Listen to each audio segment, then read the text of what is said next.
Hey everyone, thanks for tuning in. I'm Brian. I'm the host of the Left of Greg show. You're going to be watching the video version of our audio podcast. Please, guys, if you like the video, like it, subscribe to the channel. There's going to be more content on there if you're already a subscriber, and a better way for us to get you guys some more stuff. If you have any questions or comments, go ahead and leave them below.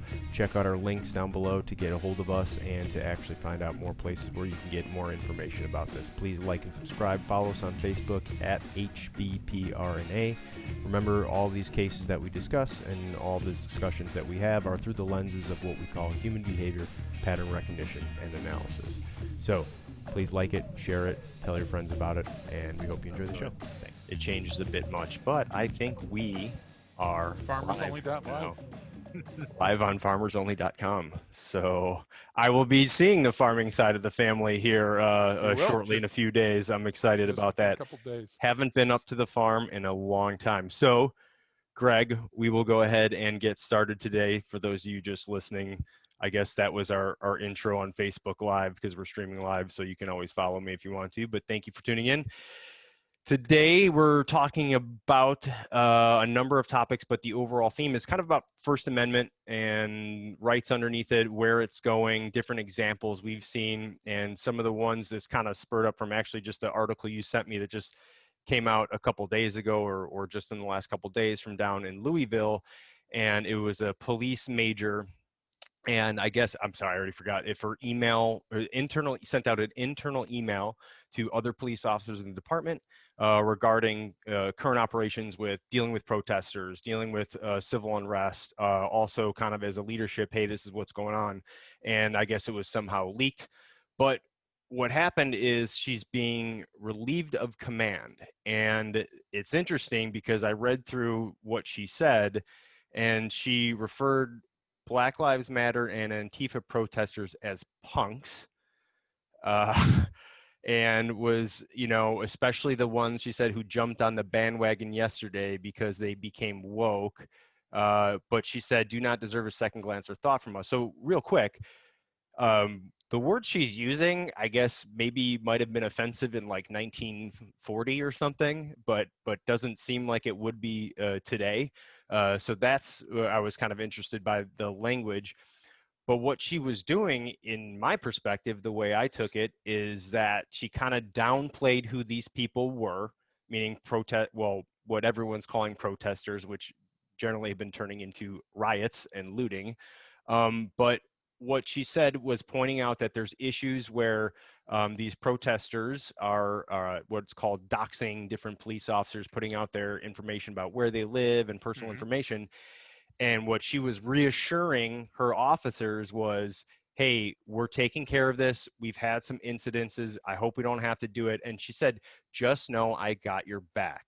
And which is really good. It kind of dovetails into the webinar we just did about writing for the brand and leadership and what that message is, because she's kind of given the competence and the confidence in her police officers to go like, look, we're a united front. We're in this together. There's a lot going on right now. And their blowback on this was, I think, disproportionate to her words and to what she said and to what the overall message was, because she, in fact, in there said, basically told them, the officers, look, one, you can come in and talk to me at any time. I got an open door. So that's good for communication. That's good, open and honest communication between leaders and subordinates, which is needed in any police department like this, right? And she said, hey, don't engage them. She basically was kind of just saying, hey, don't get wrapped up in this. Don't get emotionally involved. Don't get caught up in what someone says. You're better than that. We're better than that. And said, let the public information officer handle the truth and get that information out there. So she's not only said, hey, I've got your back. Look, times are tough. We're dealing with a lot of stuff. But she also said, stay in your lane. Like, you are not, like she said, let the people whose job it is to handle getting the right message out, let them do that. You focus on what you have to do. So to me, coming from it, I was like, hey, this, in terms of an internal email, I would ask anyone who read this and got upset by it, like, go through your internal emails between your friends or your coworkers. You tell me there's something in there that you wouldn't want someone from the outside seeing and go, hey, what did you say right here? All right, because nothing in here rose to the level of, she didn't slander anyone. She didn't use any derogatory terms. I mean, I guess she called them punks. That's like, I don't know if like Well, she used the term Black Lives Matter, and she's not in fact black. I mean, if you want to draw straws, how far are yeah, we going to go? yeah It's an internal memo, and somebody sent an internal memo up the chain of command, or the chain of command routinely reviews them, and they right. chose, and I'm going to use the term again that's going to get me in a trick bag, they chose to crucify this female major and ended her career for her words. Yeah, and you know what she's, I mean, God, reading the actual words in it are incredible. She said, what we can do is speak up against them and put the truth out there through the PIO office, the Public Information Office, and the Louisiana Metropolitan Police Department Facebook page. We will come back at them on their own page to let them and everyone else know they are lying. We will print the facts. I will see to it. So, I mean, Yeah. this isn't like, I don't. I'm shocked. Well, I'm not shocked that she was reprimanded for this. It's sad that Well, things have gotten this, but it goes into the overall theme of, you know, what's protected, what is free speech, what can someone say, what can't someone say, because in what people are calling cancel culture, which again, all this stuff, when you get into stuff like political correctness and cancel culture and you know, glorify this victim culture that people talk about, like you, you got to remember, like all of those things started from something really good, right? Meaning it was there to go, hey, you can't say these things because that's blatantly racist, or you can't treat someone this way. We want to hear a victim story because people are being victimized and feel that they don't have a power to speak out. But once that start and that ball starts rolling, which is might be a really good thing at first, there's second and third order effects. If that doesn't slow down or that continues with momentum, well, eventually we got to keep looking for something, right? We have to keep, well, I got to find up with another person that said something inappropriate, and then I got to find another person. Now that line starts to drift to what's okay and what isn't okay, and now we are stepping on someone's First Amendment rights, right? I have the right to think and believe. The law is clearly defined on what I can and cannot say, what I can do and what I cannot do. So words are becoming, I, I'm okay with even bad language or civil discourse or people being angry and saying things, because if you're talking, you're not fighting. Okay, so if you're communicating in some way, and we have this idea that, well, you can't say that because it makes me feel that way, and it's like, well, well, you weren't involved in, you weren't on the email chain, first of all. In this case, you had no part in this. You don't play a role in this. This is internal to our organization. Yes, it's funded by the public. It has public oversight. It is part of the government. So it's a little bit different, right, Greg? So I'm not trying to make it no, oversimplify no, it, no, no, but no. I Let's want to take put it it to in the some sort of street. context, right? So you said context. Let's take it to the street and establish some context so people know which directions we're going and we don't pull the rug out from under them immediately. One, we absolutely love Louisville, Kentucky. Oh Brian and yeah. I have been there a number of times. We Shout out love to it. the Brown Hotel. Exactly. We also love their police department, who we work closely with a number of times. We love Kindred Health. Shout out to those wonderful folks that are in Louisville.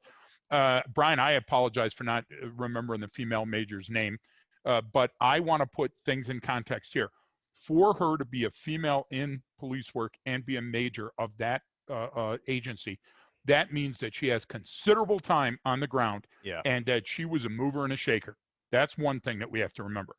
Second thing is, let me ask you, if this was an internal memo that she sent out to a number of participants, okay, those people that were included in that memo, I want to ask you a question. How do you think they feel today about overhead cover? And I'd like you Yeah. to give a definition of what that means. How do you think today they feel about trust in their agency and their ability to speak up? So before we delve into Yeah. the Yeah. Yeah. science behind this and the legal, Brian, let's address that. One, she's been there an awfully long time. It was a motivational speech intended to be written down and sent to a broad target because she couldn't meet everybody individually. For the Right. love of God, it's a police department that's got 3 shifts and special units and all this other stuff. Let's talk about that for a minute. Overhead cover, what is it? And is the trust forever, irrevocably broken in Louisville? Okay, so you know, the overhead cover is just something that if I'm working for an organization, doesn't have to be a police department, be a private company, whatever. Yep. I'm the gate agent for Delta Airlines. I have to sometimes enforce company policies, and I don't get to write those policies. I don't get to have a say in what they are, but Or I'm, pick and choose, but exactly. I'm at the end of the the chain on that. So I have to be the one to enforce that. So if you want to empowering your employee, I don't care what the organization is giving them that top cover. So what she did is saying, hey, look, here's, I have your back. One, this is something we're dealing with. I know you're scared. I know this is going on. She's doing that. You're doing a great job. We're going to deal with this. We're going to deal with this the right way. We're going to deal with this through the established processes that have been put in place. We have a public information office. They will be the ones who will put out information. You will do your job. You will not go outside what you are allowed to do. Like, this was I have your back. You stay in your lane. Let us handle this. You focus on what you have to do. Hey, you got any problems? Walk in my room and talk to me. Come see me. This is like exactly what leadership is supposed to do. This is what it looks like. And and this is an internal email. She didn't post this on Facebook. She didn't make some stupid comment somewhere. This was an internal email to the people she's directly in charge of. Okay. I read that email. I go, oh, all right. You know what? Shit, I'm stressed and there's a lot going on and I hate dealing with these people and it's a pain in the ass. And I didn't even get the level of training that's required to handle these situations, but I still got to go out there and do it every day. But you know what? The major's got my back and we're good. Like, we're going to get through this. And then now the next day is competence. Next day is she's fired for that. So like, Brian, that's pulling the rug out of him. That completely, you want to talk about breaking down the police force in one single action. Hey, you just did it. Yep. I mean, what do you think the consequences of this? So you reacted with a hammer to a mosquito. And now that welt and that bruise is available for everybody to see. You sent a sniper to shoot the person threatening suicide. And now you have to reap the whirlwind. So what we have to understand, first of all, is that there's a different legal standard for an agency, because the agency might have an express policy saying thou shalt not ever send a memo that goes to all these people that includes directions without going through legal. Let's say that. Let's say, you see what I'm trying to say? Because now, Brian, we've discussed relevance and we also discussed context directly. Now let's talk about perception. So we have to pass things by legal. You get what I'm trying to say? That's why on this call sometimes there's a break in the action, because I'm wondering, should we actually say that before we cover, because our free speech, we don't want it to be upended. And we also, same thing, controlling the message and not letting anyone take it the wrong way. Absolutely. Precisely. You have to be careful. Language is important. Because we get paid for a message. Do you see what I'm trying to say? Yes. And people want that message, and we want to repeat that message. So that's why all McDonald's in the world are exactly the same. That's why all hotels that you go to, if it's a chain hotel, the rooms are identical. The desks are the same place. They offer the same warm cookie at the right time. My favorite. But here, what we have to look at is we have to talk about a clever balancing. So Brandenburg versus Ohio.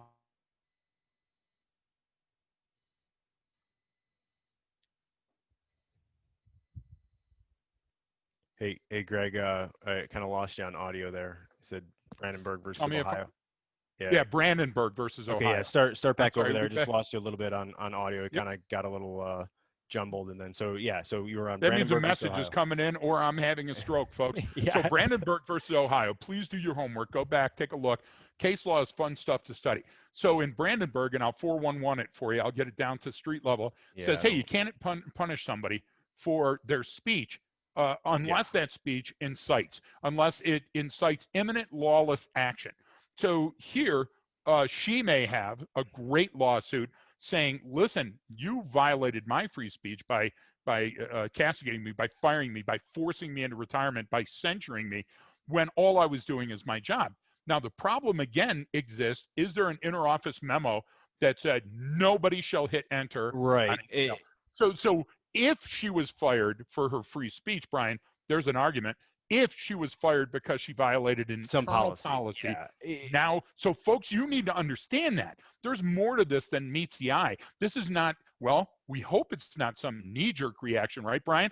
Because Right. knee-jerk reaction is going to have that waterfall of effects, that cascading thing where the government comes in and goes, not so fast, and this is important, Brian. Let me just share this while we're Yeah. going back to this. This is important too because we're coming up on election time, and Hmm. so during election time, people are going to do strange things, and this election is no different than No some of the different than elections we had no. before. If you Everybody's going to watch them, say this is the most important it's election ever. Not the last one. exactly, Not your and midterm these people elections. Not your city council. None of that. That's all these junk. people calling names, it's never happened before. I remember the one president who shall remain nameless that was referred to as his accidency because he accidentally got into the office. Yeah, but Schneider versus Phelps is a great one, Brian, too, because Schneider versus Phelps, Schneider and Phelps were two guys that met on the street, and it had nothing to do with voting, but it might as well have. And Schneider and Phelps had differing opinions. So Schneider and Phelps got really offensive and really outrageous real fast. Yeah. And you know what the law said? The law said, that's protected. They weren't hurting anybody. And no matter how far they were going, and somebody said, played the women and children card. Offensive language in the presence of women and children is a long-standing law in many agencies. And here's the way to, if you're an attorney and you want to know how to fight that one, Your Honor, I'd like to ask a few questions. May I depose you? Yes. Have you ever had a Showtime or HBO free weekend? Yes. Do you have a Yeah. television? Yes. Do you have kids? Withdrawn, Your Honor. Do you get what I'm trying to say? That objection. So Snyder versus Phelps said that, hey, listen, this is protected speech in here. And even if it gets outrageous, even if it gets offensive, we're going to allow it. And see, that's what the Supreme Court does, Brian. The Supreme Court looks at certain things, and the major speech, the Supreme Court would protect it. I don't know if you know RAV versus the city of St. Paul, Minnesota. No. There's another one, and RAV is RAV, folks, R period A period V period, because it was a minor. And this is one. This is why you got to study the law and history, Yeah. folks. Okay, so in RAV is a teenager, and he went up and he burnt a cross on the lawn of a black family. Yeah. Okay. Now that's about the worst thing that you could do. That's pretty awful. How outlandish is the person going to be? Yeah. And so they arrested him and they charged him with a number of misdemeanor offenses for a juvenile in St. Paul, Minnesota. And this case on Sartori went all the way to the Supreme Court. And the Supreme Court said, you know what? That is a shitty thing to do. But you know what else? Your law was wrong. It was sufficiently broad, and it wasn't narrow focused on these steps that he took and his intent and all these other things. So we're going to bounce it. We're going to throw it out, and he's free to go. So here's my thing.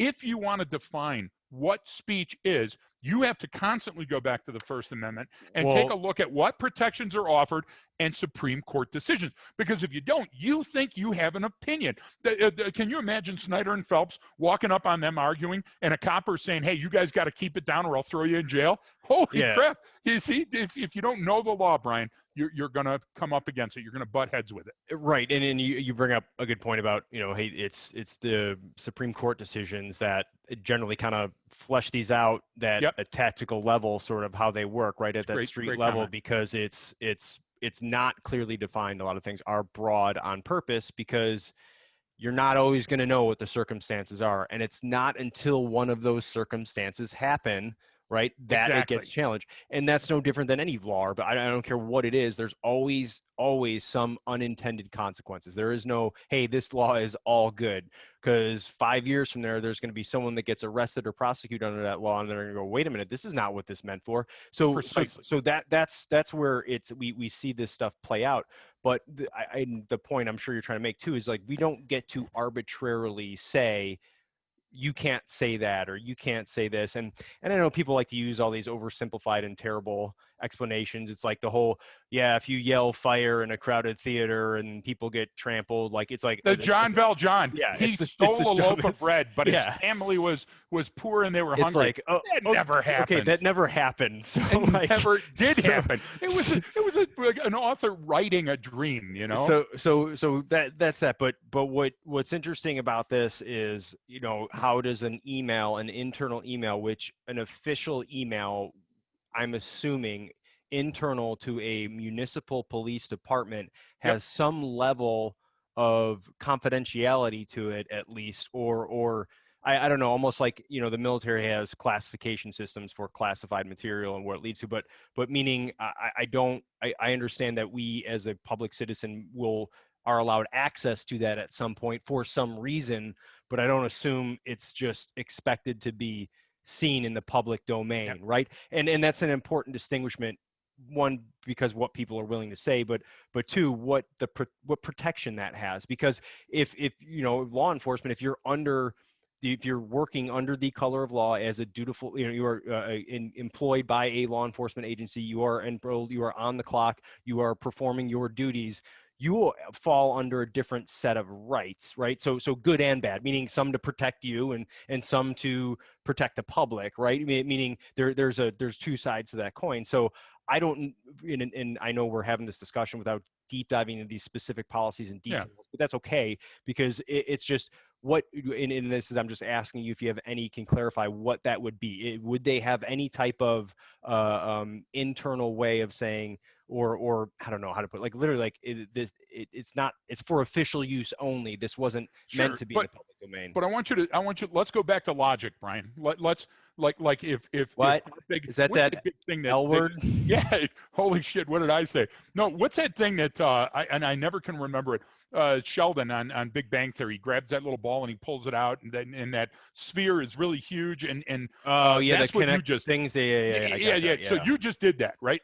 And I call it focus pulling. Do you get what I'm trying to say? Just like with a camera lens. Yeah. So the idea, first of all, is you can't unring that bell. So she's gone. She's done. Right. She was forced into retirement. Her career is over, and they'll cancel culture her ass and take her photo off the thing. And I apologize again for not naming her, because she will be case law. You just remember that. So no matter what skullduggery went on, no matter what those scandalous people did by releasing this email, the damage is already done. Now, even if it was internal. Well, I do want to caveat this too, because this did just come out 2 days ago. We're going off of information we got out at this point in time. The best information that we have. It's October 1st at 8:45 Pacific time that we're recording this. So keep that in mind, because all of a sudden something pops up a week from now that all this other thing we're going on what was printed in an article. So here, Brian, let's put it this way, and how that could change that Fabergé egg that we're tilting around before we peek at the village. If she was the one that, after she got fired, released a memo and said, this is why I was fired, we have a whole new set of rules. Do you get what I'm trying to say? And she may additionally be charged with, taking confidential information outside of the workplace, let's say, right? And that's a form of espionage. Follow me on this. Yeah. But if somebody else released that information preliminarily, or if the agency itself released it, why would an agency? You know what I'm saying? You're going to discipline down and in. Okay, I'm looking up and out at the future, and so I'm going to discipline down and in, and I'm going to because why else would you do it if not to set an example of behavior that you don't want in your agency? So they don't want this transparency. They don't want people making an opinion. What is it, an oligarchy? The top guy is the only one that does the thing. First of all, we got to understand she didn't do anything illegal, but she may have violated a policy. And when I say how far can you go legally, so Cohen in 1971 is asked to come into his, this was back when we had the draft, folks. Look up your history. That was California, California, right? exactly. You and I had this discussion one time, a long time ago. And so Cohen walks in, and we were making a point, folks. And sometimes in the class, we'll give a homework assignment to make a point, because it sticks, it's sticky. So Cohen walks in, and on the back of his jacket, pardon my language, he has "fuck the draft," the F-U-C-K word. I apologize, only not trying to be salacious, just saying this was in big letters in white on his black leather jacket. And security stops him. He says, "Hey, bite me. I've got business in here." He goes up. The lady goes, "Oh, I'm offended." And Mrs. Howell faints. And then all of a sudden, a copper comes up. Apparently, I've been doing coke. Copper comes up and says, "Hey, you're hooked, man. You got the F word on your jacket." The Supreme Court says, whoa.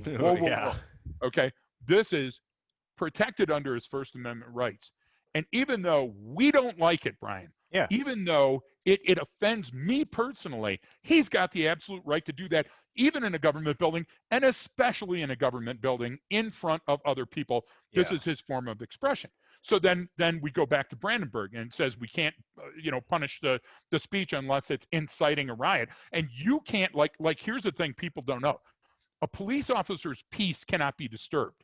So I can't arrest you for disturbing the peace if you come up and go, hey, F the police and I hate you and get out of my right. city. They don't have an expectation of Yeah, privacy. exactly. Right, My job is to go out and get dirty, and I apologize, but I have to do that.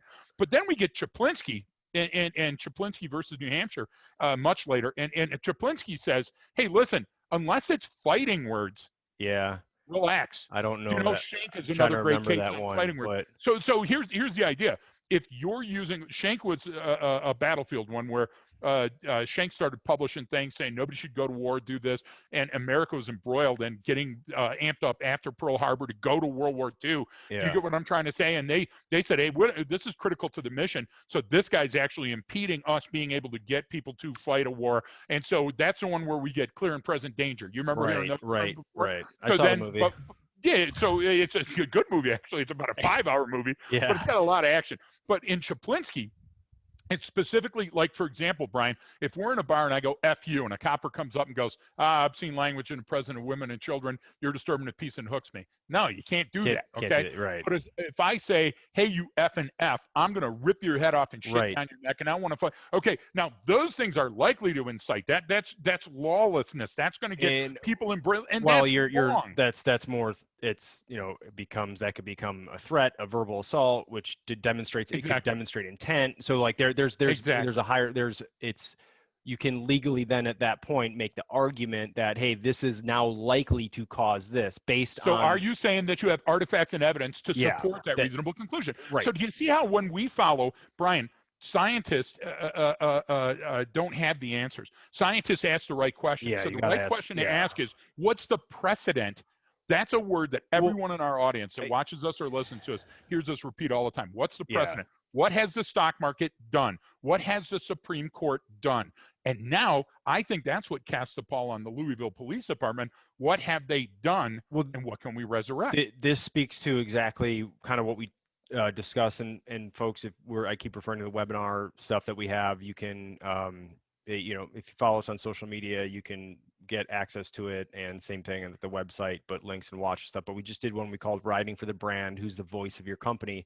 And what's happening is a couple things. So they've got rid of her. All right, you're gone. Well, that sounded like a knee-jerk reaction, again, going off of just a little bit that we know. Like it. So now what people forget is that then opens them up to liability, meaning she can say, well, that was a wrongful termination, and I'm going to sue the piss out of you. And now that ends up costing that city even more money, right? Because there's a valid lawsuit, and that's what it is. So and that extends to, the reason I bring that up is because it extends to private companies when they want to take a stand on some social issue, and they say, hey, this is what we think is okay. Well, unless you're crystal clear on your policies, meaning you give your employees, hey, you can go no further than this direction and no further than this direction. Unless you're clear on that, you're opening up the door for them to take that policy and interpret it the way they want it to be interpreted. So they may take that ball and run much farther down the field than you ever thought was going to be possible. And now you're opening yourself up to they do something that's so blatantly outside what the policy was supposed to be, and they go, well, wait a minute, you said this. So now they piss someone off who then sues the company. Then they fire the employee, and the employer turns around and sues the company. And now they have to walk back all this stuff that they just did. And now they're taking down the posters and the signs. And that costs money too, Brian. Oh my God. Costs time and money. And I think you mentioned that at the very beginning, but I think that's a key point to reinforce. Listen, if you're working in an agency and your boss comes up and says, I know how much you want to personalize your cube, but we don't allow cartoons. So pictures of your family are okay, as long as they're not salacious. You know what I'm saying? Or asking for a swing party or something like that. A plant is okay. You know what I'm saying? This is okay. They have these written policies. Why would they want no cartoons, no political, no overt religious? Because what happens is exactly what's happening with this major. Brian, first of all, discovery. The lawyers are going to sue for discovery, and they're going to get a writ, and they're going to go with a writ of mandamus and say that we want every internal message for the last 10 years or the last 4 years or whatever the judge will allow. There you go. And so one guy saying, hey, baby on the side, that's going to be disclosed, and all this stuff that they didn't want. The second part of that is they opened Pandora's box. Now you have this deposition coming back and forth. excuse me, Brian, but I noticed that you're in an office. Does your office have any cartoons? You get what I'm trying to say? Yeah. Do any of those cartoons say, what did she call those guys? Thugs or something? No, what was Punks. the She punks? said Yeah. punks. But you get what She I'm trying did to like a say? dirty So, Harry.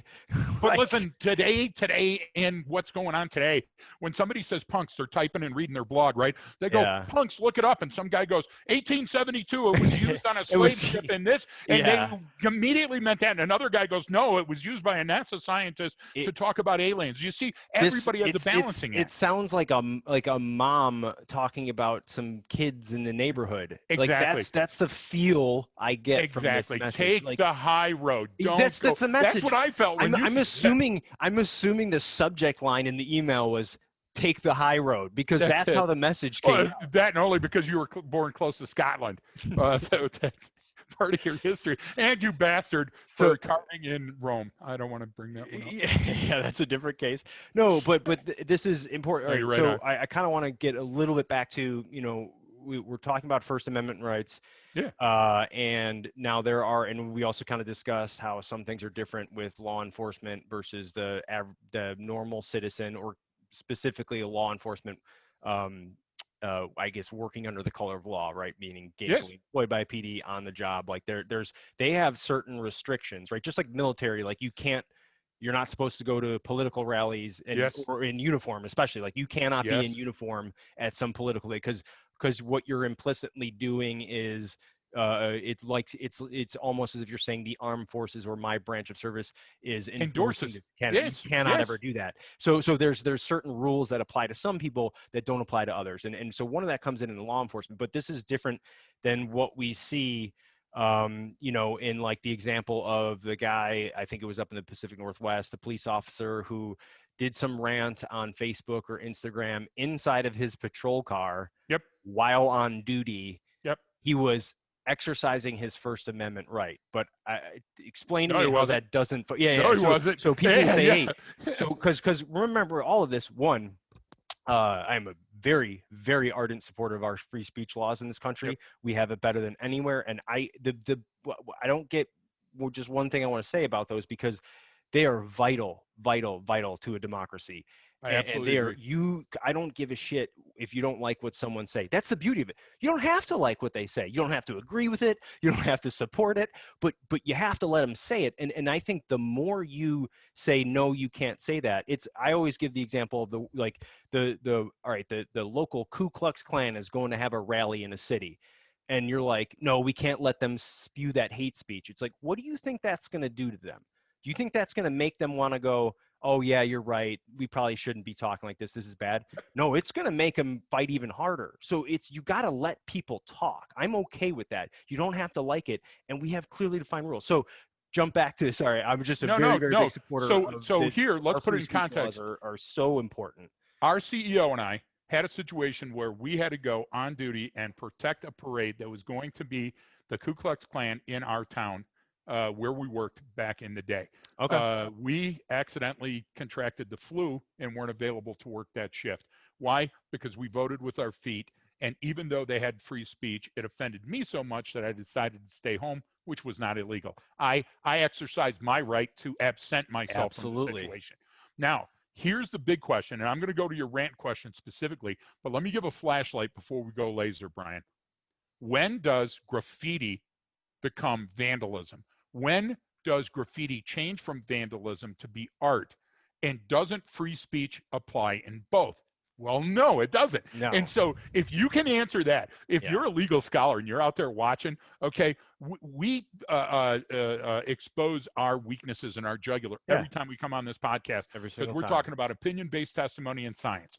And so you come up and you tell me the answer to that, because that's a conundrum, Brian. That's the old, not the Gordian's knot. What's the other one with a really, really hard question? So the idea behind your rant, and I'll leave that for a minute.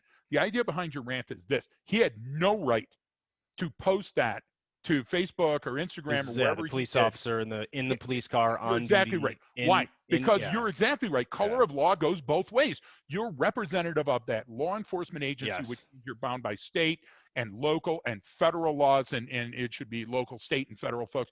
But it doesn't matter. The idea is there's this whole ball of wax that you inherited.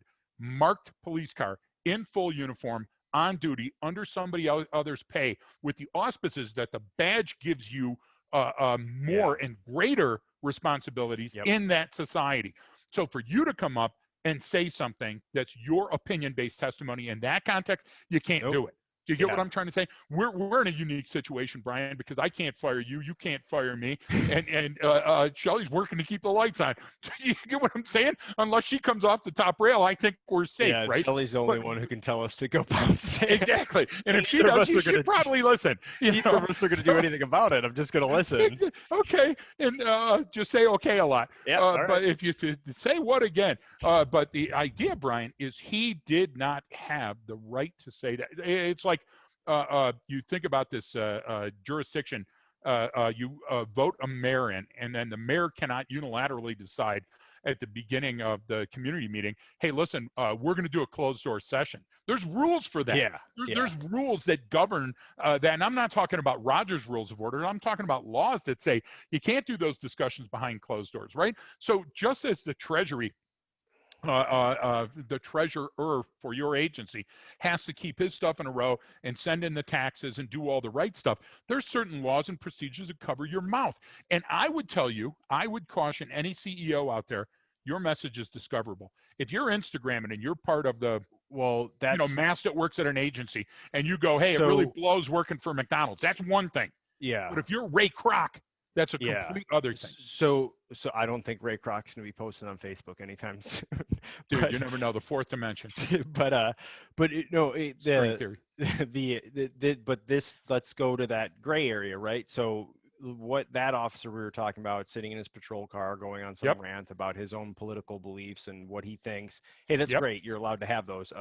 You don't get to record yourself on duty in a police car, paid for by the taxpayers, under color of law, saying all that stuff. You're done. Like that. That's now go to the area where now he's not there. Now he's at home and he's done, and he joins us on here, Greg, and hops on a podcast and goes, well, this is what I think.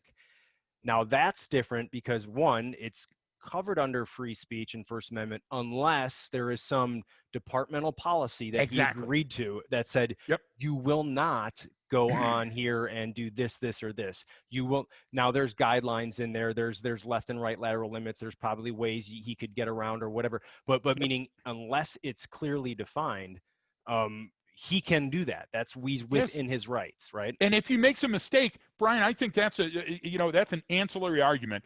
But if one makes a mistake, like if I'm speaking and I make a mistake and somebody calls me, and the great thing about being a decision scientist or an information scientist, if somebody comes and shows us that we're wrong, you and I would be the first ones to step up and say, hey, listen, we were going on bad information. I gave the caveat of this is what we're going off on this article because something may come to light when I click publish this episode, and then it all comes out that it was like, and we're all April wrong. Fools. She never worked there.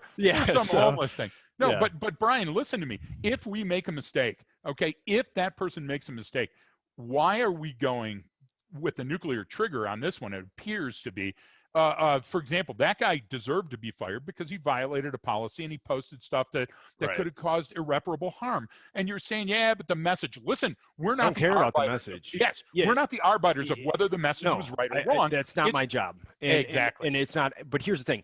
That's not really anyone's job, right? We have it clearly defined. Yeah. Like you don't get to say, no, Greg, you can't think or say that because that is it. You don't get to say that, right? Yes. And that's the thing. And so I would say the same thing to that officer. Like you don't get to say that. Like you don't get to rant. You want to go have that on your off time and do whatever. Like you understand. It's almost like, are we eroding the understanding of the roles and responsibilities in society? Meaning, like, why would he do that? Is it because of we're now, there's all kinds of different reasons of you don't clearly understand what you're doing, but then he gains sympathy, and now that starts to change. Now culture will go, well, yeah, it is okay because everyone's trying to do stuff and keep up, and departments are trying to like, hey, have good social media accounts and outreach to the people because they're always trying to catch up and stay on top of things. And now it's like you're eroding that trust, and that's the problem. Totally agree. I don't care if I completely agree with every word he said or completely disagree with every word he said. Because it does not matter. That's not part of the argument. And that's the problem is everyone makes it part of the argument. Now they make it about him. And it's like, no, you doing that By doing that, you Yes. erode trust in that public institution. And if we don't have trust in our institutions, then we're making it up as we go Right, along. right. So we have to understand that in America, our kids have education and they have the right to education. That's not so in every country. Our kids generally know how to read and write by a certain age. That's not true in other countries. We have a clinic where you can go in your town and get a flu shot. That's not available everywhere else. So I want to give you an example of how that spins wildly out of control. So I'm going to take the shoe phone, Brian, and I'm going to take a picture of my junk and I'm Yeah. going to send it to you. And Yeah. that's commonly with, like, how many times today could I do that? Yeah. Again. Yeah. By the way, But media, stop doing that, please. exactly. But the HR is off today. But the idea, Brian, is that do you think that the first kid that figured out sexting, that sent his boyfriend, girlfriend, significant other, doesn't matter who you are, do you think that they wanted to cause the firestorm, the maelstrom that came out of that? No. The No. idea was that the person just wanted to send a picture to somebody's junk. Maybe it was funny, maybe it was flirtatious. It doesn't matter. But now, how many tendrils go out? First of all, that was allowing pedophiles to exploit a teen. Right. Second thing is that violated FCC laws because you're not, then we have obscenity, then we have pornography, then we have who's the willing participant, then we have all these other things. So what happens in America today is we're willing to throw the baby out with the bathwater. That's probably something I'm going to be hit up for, because we're saying my personal opinion is more important than your personal opinion or a group's opinion. That's not why laws are there. No, but again, we talk about the historical perspective on some of this. I always go, look, it's just because it's a new platform doesn't mean it's new, right? Meaning the things that people used to talk all the same crap on politicians and this, but at the time you had to either go to the town hall or you had to write something out or get it published in a paper. So it's just much easier now, and we all have more access to it. So it's louder, right? It's being amplified and more dangerous. It's being, I don't know, you know what I mean? I'm still doing it's the signal to noise ratio. How much of this is noise and how much of it is signal, right? And I think like the everything that happens, because now, like, perfect example, that police officer can do that in his squad car now, can, like, that's just like putting up that megaphone to his voice now it goes better. So but then everyone forget, like, but here's the thing though, how many people even remember what I'm talking about? You get what I'm saying? Like, not on this call. So what's the new thing? Everyone's so obsessed with that. So that's why I always say, is it just noise, or is this a signal, right?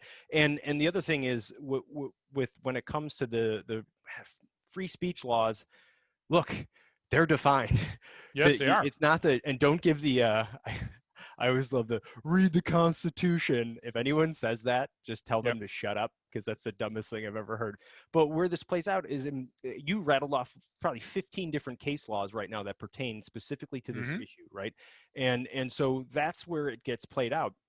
And that's good. It takes time to make changes, which is a good thing. You don't want rapid fluctuations in our government. Exactly what I'm system. saying.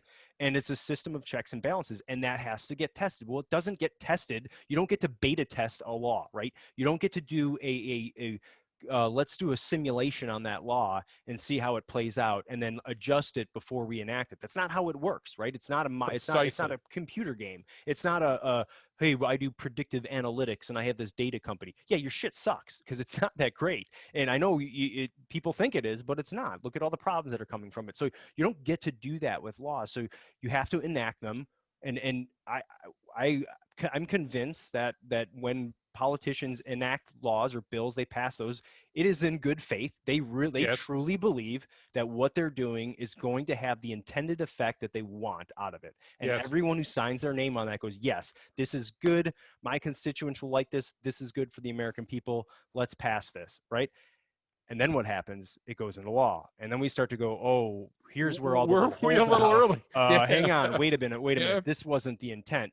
This is not what we meant to do. We were trying to solve this problem, not make the matter worse, right? Yes. So that's going to happen, but that has to play out in courts, and it has to. Unfortunately, it plays out in the public domain. And the other issue with the social media stuff is, everyone gets an opinion, which is, there's two sides to every coin. That's why the really elections good. are so important. Really we elect people to take groups' opinion. You're spot on, Brian. Your assessment is correct. Let me quickly throw in two sides of the coin to your argument. One, I want to talk about danger and speed of communication. But before I do, everybody out there, if you've ever run into me, and I just went over 40 years of doing this professionally, everybody tells me, hey, what's the best show to watch? What's Yeah. this? Have you ever watched Lie to Me? I don't watch any of that. And Brian, you know, you travel with me all the time. Yeah. If we're not in a bar drinking, or we're writing code. Do you get what I'm trying to say? Yeah, or both at the Or same time if we can. chasing hookers, taking photos, whatever. But the idea is that if you go back and watch, we're on the sticks. We don't have the type of television that everybody else has. So the best TV shows are about law enforcement. Andy Griffith's show, because Yeah. it's got a moral to everything. Adam 12, Dragnet. Not in that order. No specific order. Just the facts, man. Okay. Now, yes. So I admonish everybody. I implore everybody that's listening to my voice right now, go back and watch any episode of Dragnet or Adam 12 from the 60s. And the reason I want you to do it is because they're facing the same problem. Right. You'll see white supremacists, you'll see Yep. riots, you'll see Yep. arguments over whether Yep. drug, because nothing ever changes. It's the same stuff. What changes is that frequency, Brian, and how intensive the frequency is because of speed. We don't Yeah. have time to slow down communication and have open discussion about it. Everybody wants the reaction now. And I already said yeah. it. Science isn't about giving you the answer. Science is about asking the right question. So I'll tell you the danger that I see, and Okay. I'd like your response on it. The danger of instant messaging is you can't pull it back. Right. Because now it's on YouTube, now it's on Instagram, now it's everywhere. And we had a friend that said, hey, listen, in my company, let's say that they make widgets. I came out and I said this thing, and I'm the CEO of a company, and immediately I got dropped by, let's say, Walmart and Shopko and whatever else.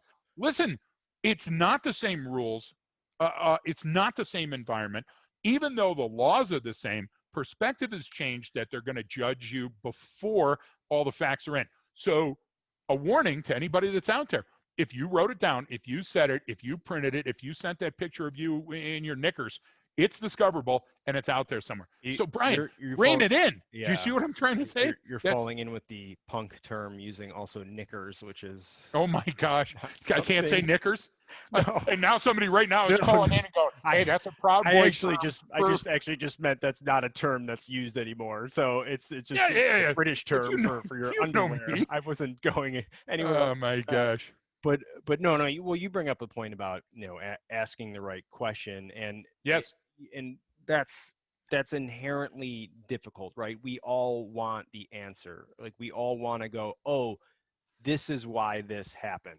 Right? Oh, now I get it. This is what explains it. And nothing is ever that simple. There's no, it's not black and white. It's not just zeros. Unless your transmission goes out in your car and you go, oh, here's the problem, or something occur, like some mechanical device, you can point to the specific, but even with that, there's still other contributing factors that cause that to happen, right? So it's not as simple as everyone wants. But to kind of go to what you were talking about, not just about asking the right questions, it's about where was I going with this? Free speech and how it changes over time, and what we can and can't say, and all that. I look at it as it's always adapting, right? It's always in flux. It's always in changing, and it's sometimes, look, our system is inherent. It's unfair, but everything is unfair. Like, right? Life is unfair. Some people are born into really good families. Some people are born in the worst situations. Some people get treated right. So that's okay. Meaning it's going to happen. We just try to keep it as fair as we can get, right? Without impeding someone else's rights, because someone's always going to make out better than others. Someone's always going to lose out more than each other. And I'm not trying to minimize any of these things. It's just saying, like, the perspective is everything, right? What's the context of what this occurred? Like, what can you do and what can't you do? Like, there's legal precedent. So you brought it up, and precedent is hugely important. It's from what everything is based on. It's not unlike what we teach people about, looking for anomalies. Well, first you have to establish a baseline. What are your knowns, right? That's what is the precedent? That's like an example of almost at a personal level of what a precedent would be. Oh, here's what's known. Here's what's written down, right? Here's what's been established before. How does this specific situation deviate from that, or is it different, or does it fall under that? And that's the beauty of how our system of checks and balances work. But we've talked about this before, about there's a big misunderstanding of what our rights are and what civil liberties are and what police can and can't do. Like, there seems to, everyone gets it from TV and social media, and you're like, no, Again, the No. danger. It's too fast. We don't look back on it. So, Brian, you just brought up something, again, that goes to the danger side, or I'll exploit it to the danger side, even if I'm conflating it. The idea is that if a copper stops you and that copper comes up to you and you say, this is an illegal contact, there is nothing right about this contact, you have the absolute right to fight that. Okay? You have the Yeah. absolute right to say, I am not going to be party to this, but not at the scene. You don't.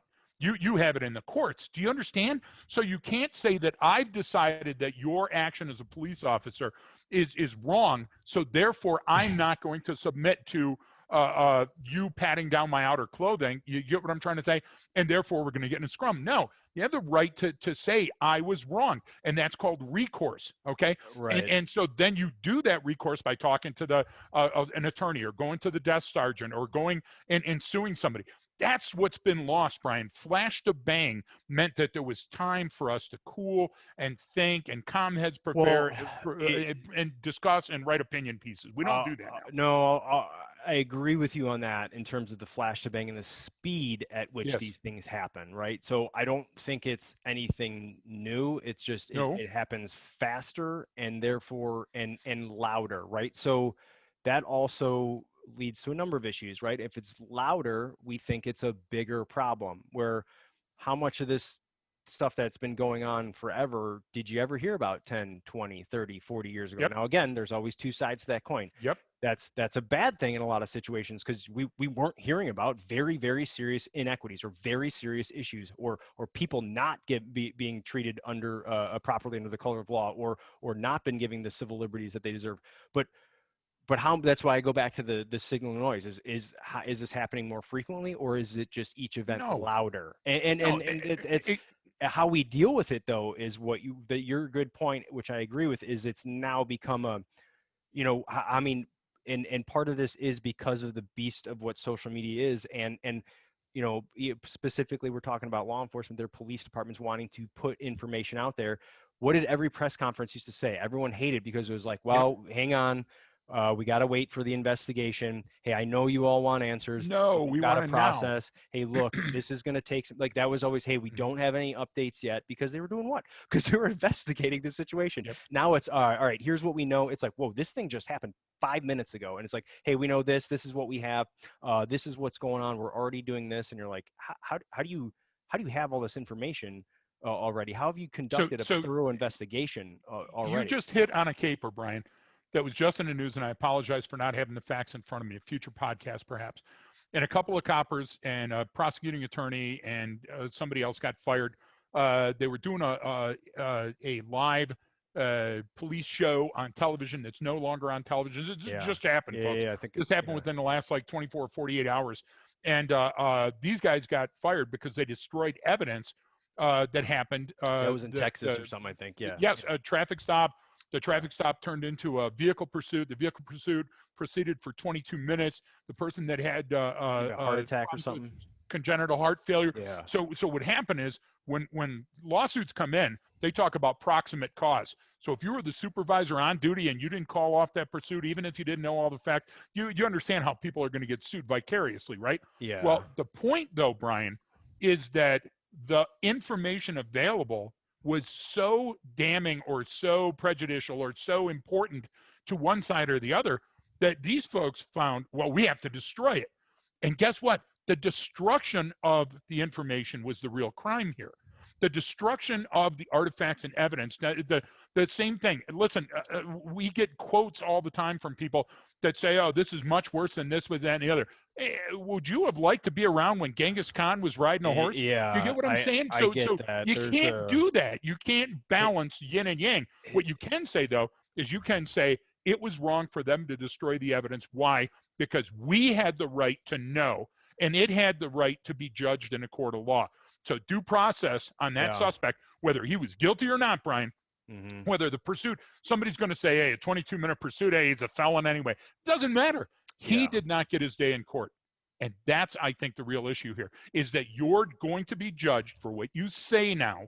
And so be careful, because if you put it out there, you can't withdraw it. And if you do withdraw it, what's it going to be? A public apology, and your company's lost millions and tens of millions of dollars. Well, that's the issue, and that gets into like people saying, oh, well, it isn't fair. It's like, yeah, I mean, if you're that police officer, that CEO of that company, and you put something out on your personal social media account, and now you're out of a job and your product just got pulled from every major national retail, like, no, that's not fair. That's How not fair can to you be everyone else that surprised works by at that? that company, though. Like, Right. that's the thing. It's like, oh, That's the point. we're gonna tear you down, Greg, because you said that, and now your company just shits the bed, and there goes 5,000 jobs. You're like, what? Wait a minute, because even if the guy was completely wrong or whatever, like, because this guy was an ass and said something stupid, now you just shut down part of the economy. Like, what is going on? But you brought up a kind of couple terms here. I just wanted to kind of go over, because you said proximate cause. Yep. So we talk about proximate cause, and we talk about contributing factors a lot, right? So give me like a street definition, or a legal definition, actually, Yep. if you can, of what those mean. Start with what does proximate cause mean? Yeah. So here's the thing. If damage was done, and remember, it's up to somebody else to figure out what damage was. Was it injury? Was it injury to your good name? Was it monetary? Do you get what I'm trying to say? The proximate cause means that even though you might not be at the scene, you are somehow held responsible. So an accident, I was a DUI driver and I hit you, and your daughter now has a broken leg. Okay. So obviously I'm at fault. But do you know what else is at fault, Brian? The airbag in your car may not have deployed at the right rate. So I'm going to sue the airbag manufacturer and my brake manufacturer and the streetlight manufacturer. You get what I'm saying? And the concrete manufacturer on the street where the accident occurred. Because if you take a look at it vicariously, any one of those could have been contributing factors. So proximate cause means that you somehow have been deemed responsible by law, even though you weren't the one that threw the punch or crashed the car, or the person that drowned. We go back and say it was over serving at the alcohol, and then that Bacardi Yeah, has too much rum. So yeah. proximate cause is a line that goes back identifying a person or a thing. Okay, so the proximate cause would be you are the responsible party, or you're the basically, had it not been for your specific actions, this Precisely, would not this have event occurred. would not have occurred. Now, contributing factors are all things that factor in, like you just said. Okay, yes, you were intoxicated, but also those brakes that were manufactured by Yep. wherever weren't up to whatever code they were supposed to be, or that vehicle was supposed to be recalled and they never notified me of it. And then, like you said, that the whatever happened, the lineman working the power line earlier in You're the day exactly right. did something completely wrong that he wasn't supposed to do, that cut the power to the stoplight, and now that was so all of those things have to do with it. Now you're still the proximate cause, but all of these contributing factors, and that's the problem, because I think that's too complicated for people. And I'm not saying people It are is. No, stupid. you're I'm just exactly saying right. we're not willing to accept the fact that there are other factors involved. We want this simple. It's your fault. You did this. You shouldn't have been doing that, and you knew better. And and I get it. Like, man, we just talked about that on the last episode when I was trying to understand my friend's suicide. It was like, what occurred? And you go, Exactly. it's not one thing. There was 15 things going on, just like in the situation you brought up. And at least, and I know that's, especially if you're the victim of a crime, Yep. you don't want to hear that. You don't want to know, like, well, he technically was like just at the limit, and he really wasn't this. There was all these other, and you're going, no, that's the guy that hit me and killed my kid, or what, you know what I mean? So What are we it's waiting for? horrible. Exactly. and Exactly. and and I get it, but these things are complicated. People don't want to hear that, especially Well, now with let me that rate of liken it. speed. Like, I can't get all that information, Greg, right now. I want to link to that article, and I want you to summarize it You're for so me, right. and I want it right now, and then I'm never going to think of it again. And I give mean, me my opinion. how many Brian, times give do we me my do opinion so I can share it, how many right? times do we do cases in class Yep. where we go, hey, let's talk about this one? And everyone goes, oh, yeah, I remember that. Isn't that where this happened? And you're like, no, that's not what happened at all. And then people go, you've got to be kidding me. Yes. I had no idea that all of that was out there, and this is what really occurred. And we did it on the Amber Geiger one down in Dallas. We did Absolutely the right. podcast on that specific situation. And you do all these. What people forget is everyone just, that news cycle goes and there's a new case. Well, now this, I think it was Major Hallahan down in Louisville. Okay, Pegged it. because what's Yep. going to happen? She's going to be like, yeah, this is wrongful termination, and I'm suing you for every dollar you owe me. Oh, by the way, I wanted to do 30 years here, plus a full retirement, plus this, plus my. Or they'll make a deal plus, and buy her out, and well, it'll that's go. what I'm saying. Is More. they have to, and now her life Yes, is ruined. Here's her life of public service, precisely. trying to do the right thing. Her message was the right message, and someone else took it the wrong way. And you go, you know what? We can't have any of that. Meanwhile, So can I we're give you a not we're not companion? focused on people that are actually causing the problems, if there are. That's the problem. Is it takes away from The the real real. issue. It takes away from the I'm whatever you tell me what the percentage is, because I don't care what profession you're in. There's some percentage, whether it's 10 or 15 or 20%, that fucking don't do a goddamn thing, and they drag everyone else down, and they Yep. cause all the problems, right? Even criminals, like Recidivists. 20% of the Exactly. criminals who commit like 80% of the crime, right? That's you mathematical distribution that crosses all different domains. But the point is we all know that those things exist. Now it's worse when you're in a position of public trust, whether you're a politician, whether Yes. you're law enforcement, fire, but it distracts from those. It distracts from the real issue. It goes, here's this symbolic thing we want to take down. They wanted to take down another statue. And I'm sorry, it didn't add up. It's But like they see the statue. That's it. You pegged it, Brian. Let me.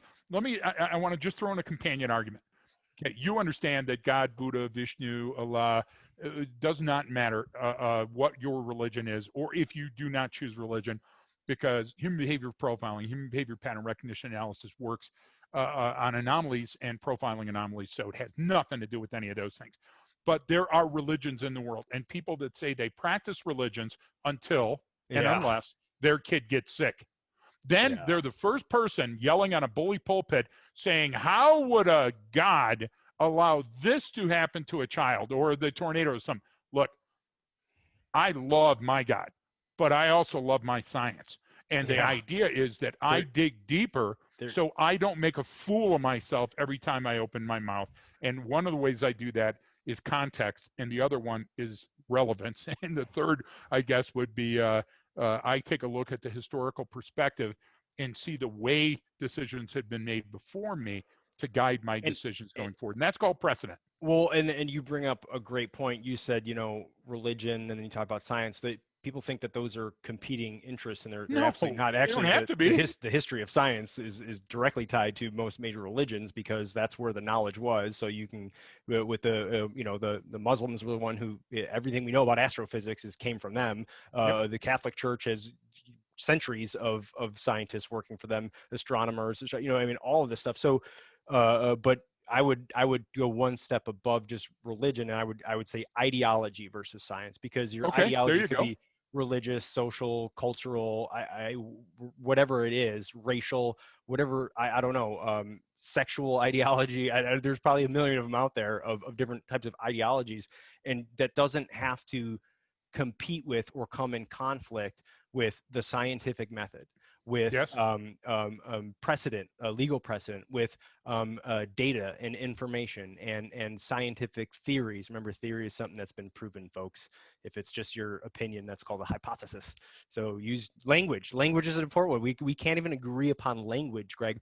It didn't even hit me until a while back when we were doing when we interviewed Dale Dye, and he was like, the actor Dale Dye, and he was like, he brought up something about language, but I was like, you're right, like we're not even articulating some of these issues. So I think those two, that's a whole nother do you remember the language? Go back to Dale, though. Do you remember the language where Dale got on your case because you were talking about a kinetic environment? Yeah.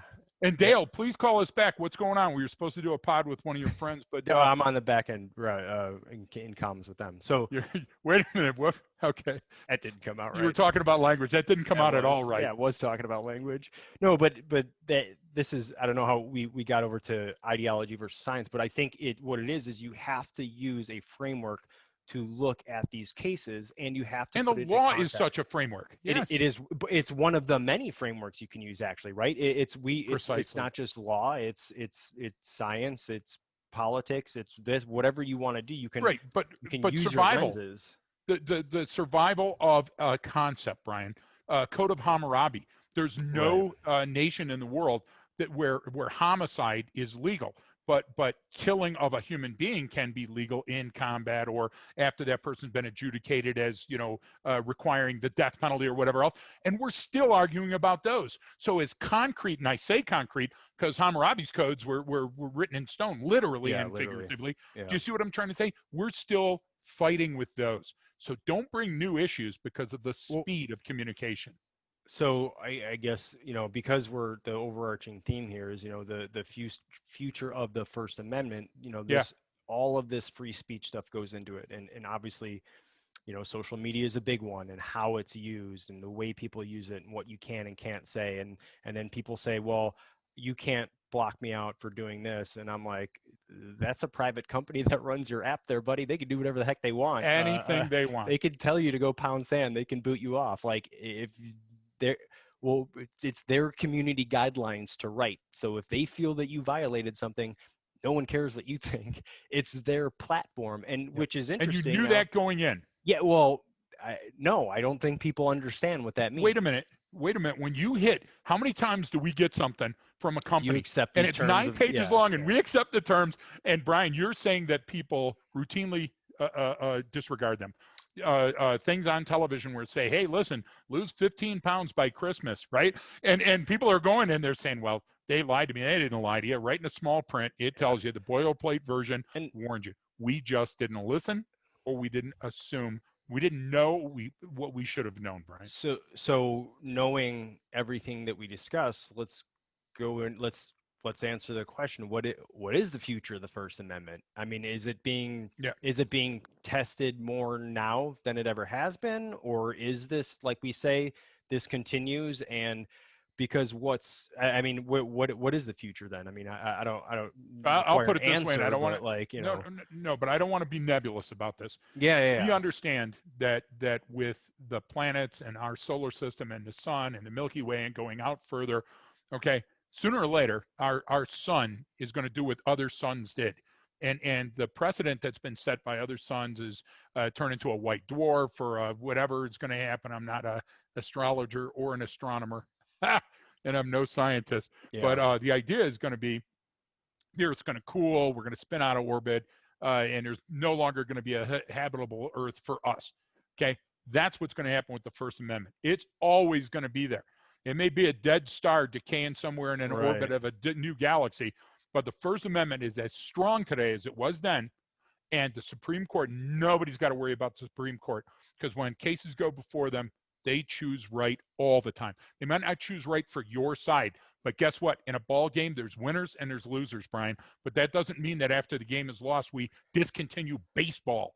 The idea is that the law is there for a reason. Now, it may get an amendment, but do you know how long it's been since amendments and how unique they are?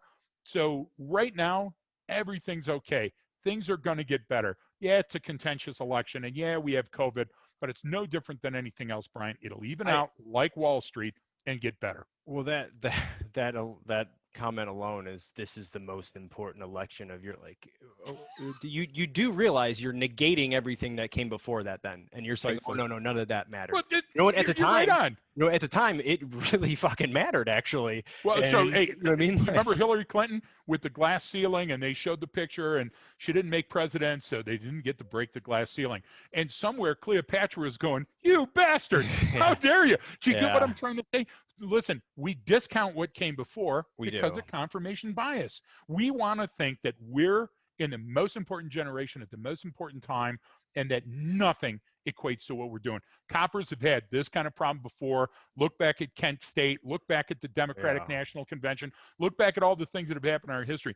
But journalists don't want to do that. Journalists don't want to go immediate to get me to, I want to eat the popcorn and read this article. We're definitely fed more. We need that instant gratification, but that's also because, I mean, Greg, there's so many issues now that I have to apparently have an opinion and be concerned about. Like I mean, what do you? I mean, the reason why the news cycle wasn't like this before is because not all of this was being covered, and everything wasn't a sensational story, and no one cared what some famous person ate for lunch that day and what it wasn't. It's a little bit different. But it's a choice. But it's a choice.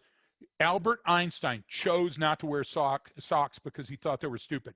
Albert Einstein wore the same clothes every day because he didn't want to burn up the space here worrying about what to wear. But do you get it though? But how I many? do get it. No. But that's a perfect example, Greg. Years ago, there'd be all these stories on LinkedIn and in magazines about these CEOs, these high-performing CEOs, and look, they even wear the same clothes, so they don't have to think about that. And they get these people that coach them, like, you're a perfect example. Like, yeah, Albert Einstein used to do that. Like, this stuff has been around. People know that. Hey, here's what I want to burn my calories on. Homework. And that's it. I want to be really good at this, so I'm going to focus everything. So let me get rid of all this other stuff over here, right? So I don't have to deal with that. And that's a perfect example. Hollywood calls it nostalgia, Brian. Yeah. And you said it the other day. You sent me a great article by a guy that I liked reading that article for, or about the topics that he wrote about, the former Marine. It was a great thing, and I don't remember his name right now, folks, but it was a good one. Brian, oh, is that because the guy who wrote all about how conspiracy theories? Yeah, exactly. And how Green Beret guy, yeah, great. I can't really think of his name, but it was wonderful. And please do a shout out to him because I really enjoyed that. But Hollywood used to call that nostalgia, Brian. Some people call that, what's it called when you write something and it's not your own and you publish it as your own? What's that law that like people that would write a book about stuff? Copyright, copyright intellectual property theft. Yeah, but here's the thing, Greg. Plagiarism. You gave your program to the Marine Corps, so anyone can write about their experiences in the Marine Corps. Yeah, but they can't write about my experience. That's what they were doing. They can. Yeah, I guess so. But Hollywood does that, Brian, with great aplomb. How many times has A Star Is Born been redone? Yeah, exactly. And you answered the question, and so did that Green Beret. Because people want it. So the idea is that when I come up to a menu, like I hate the drive-through. One, Brian's driving. Two, I can't hear a gosh damn thing. Three, I know the food's shit. Okay.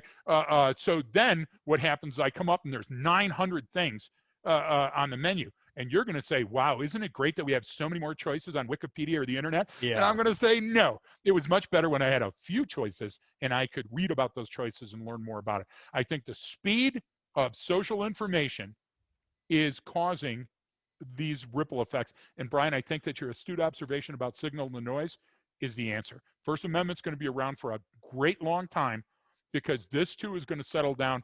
We're going to say this is too much information. And when we rein it back in, First Amendment will still be there. Well, that's the whole thing. Like that's the point is, we always call it the pendulum swing of logic, but it's the same thing in politics, right? What happens every time we have a Republican president and then everyone goes, oh, we hate this guy. And then they elect a Democrat and then they go, oh, we hate this guy. And they hate this guy.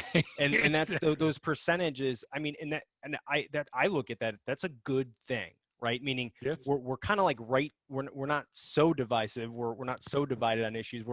Everyone's kind of right there. So that I don't know. I always like that as a good thing because it's not switching from extreme to extreme, but we get that pendulum swing, but it has to settle somewhere, and it's going to settle where it always has. It's going to settle with whatever the historical precedent has been, whether that, legal or social, what work, like ideas that don't work, don't stand the test of time.